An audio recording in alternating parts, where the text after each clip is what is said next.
جب دنیا روحانی طور پر ایک گہرے اندھیرے میں تھی تب ایک مخلوق جو انسان نہیں تھی سچائی کی تلاش میں سرگرداں تھی۔ آج ہم انہی کی اس حیرت انگیز تلاش کی کہانی جانیں گے۔ کہانی کا آغاز اسی کائناتی راز سے ہوتا ہے، ایک ایسی تبدیلی جس نے ایک پوری مخلوق کو ہلا کر رکھ دیا تھا۔ وہ جاننا چاہتے تھے کہ آخر زمین پر ایسا کیا ہو رہا ہے جس کی وجہ سے آسمانوں کے دروازے بند کر دیے گئے ہیں۔ چلیں ذرا تصور کریں اس وقت کے مکہ کا، جہاں اللہ کا گھر یعنی کعبہ بتوں سے بھرا ہوا تھا اور لوگ انہی خداؤں کی عبادت کرتے تھے جنہیں وہ اپنے ہاتھوں سے تراشتے تھے۔ یہ تضاد بھی کتنا گہرا تھا۔ ایک طرف تو لوگ اپنے ہی بنائے ہوئے بتوں سے رزق اور اولاد مانگ رہے تھے، اور دوسری طرف حقیقی دنیا میں وہی معاشرہ بھوک، ناانصافی اور ظلم کا شکار تھا۔ اور پھر اسی اندھیرے میں روشنی کی پہلی کرن اتری، لیکن مکہ کے سردار جیسے ابو جہل اور ابو لہب اپنی انا اور تکبر کی وجہ سے اس پیغام کو ماننے کے لیے بالکل تیار نہیں تھے۔ اب کہانی کا رخ ایک دوسری دنیا کی طرف مڑتا ہے، جنات کی دنیا، جن کے لیے اچانک ایک بہت بڑا مسئلہ کھڑا ہو گیا تھا، ایک ایسا مسئلہ جس نے ان کی پوری کائنات کو ہلا کر رکھ دیا تھا۔ یہ تبدیلی بہت ڈرامائی تھی۔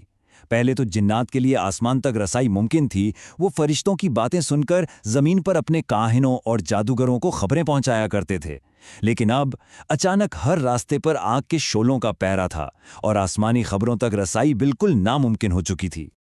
یہی وہ سوال تھا جو جنات کی پوری قوم کو پریشان کر رہا تھا۔ وہ سمجھ ہی نہیں پا رہے تھے کہ آخر زمین پر ایسا کیا ہو رہا ہے جس کی وجہ سے آسمان کے قانون تک بدل گئے ہیں۔ اور یہیں سے دو متوازی سفر شروع ہوتے ہیں، ایک سفر انسانوں کا اور ایک جنات کا۔ دونوں ایک ہی منزل کی طرف بڑھ رہے تھے، حالانکہ انہیں خود بھی اس بات کا علم نہیں تھا۔ تو جنات نے اس مسئلے سے نمٹنے کے لیے ایک منظم منصوبہ بنایا۔ سب سے پہلے تو انہیں احساس ہوا کہ کچھ بہت بڑا ہوا ہے، پھر انہوں نے فیصلہ کیا کہ اس کی وجہ ہر حال میں جاننی ہے، اور پھر وہ جواب کی تلاش میں پوری زمین پر پھیل گئے۔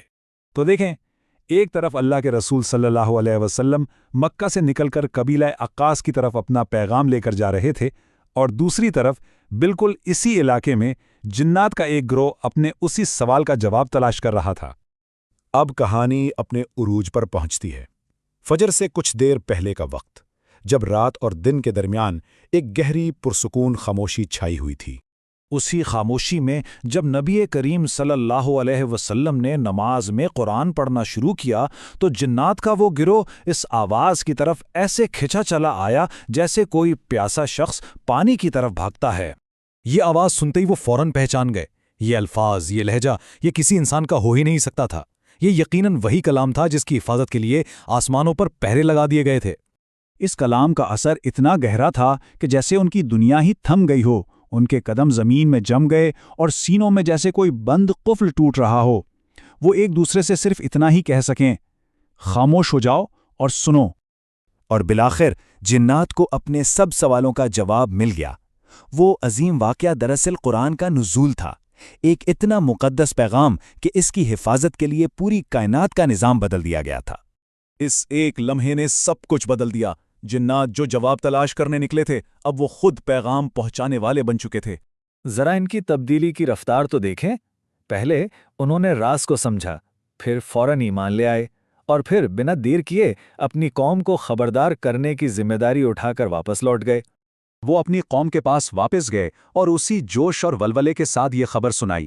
ان کے لفظوں میں وہ سچائی تھی جو انہوں نے خود محسوس کی تھی۔ اس ایک رات کا اثر آج تک قائم ہے۔ آج دنیا میں جتنے بھی مسلمان جنات موجود ہیں، ان سب کے ایمان کی بنیاد اسی ایک واقعے سے جڑی ہے جب ان کے بزرگوں نے پہلی بار قرآن سنا تھا۔ تو آخری سوال یہی ہے، جب کوئی پیغام اتنا طاقتور ہو کہ اسے سننے والے فوراً اس کے پیغامبر بن جائیں، تو یہ خود اس پیغام کی سچائی اور طاقت کے بارے میں کیا بتاتا ہے؟